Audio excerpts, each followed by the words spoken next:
एक लड़के ने सरदार से समोसा खरीदा।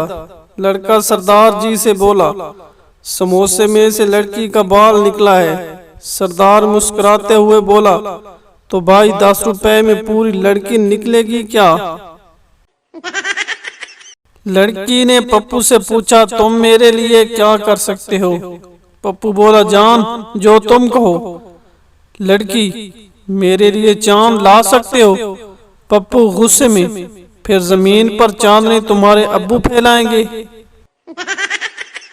एक ठेकेदार किसी महकमे के अफीसर को काम निकलवाने के लिए रिश्वत में एक कार देने की कोशिश कर रहा था, जबकि अफीसर बार बार इनकार करते हुए कह रहा था कि वो रिश्वत नहीं लेगा। ठेकेदार ने इसे एक तजवीज़ देते हुए कहा, ऐसा करें, ये कार रख लें और इसके एवज मुझे 10 रुपए दे दें। अब तो ये रिश्वत ना हुई बल्कि सीधी सीधी तिजारत हो गई ना। अफीसर कुछ देर बाद गौर करने के बोला, तब तो मैं 3 कारें खरीदूंगा। चर्सी 3rd फ्लोर से नीचे गिर गया। लोग इसके इर्द गिर्द जमा हो गए और पूछा, क्या हुआ भाई?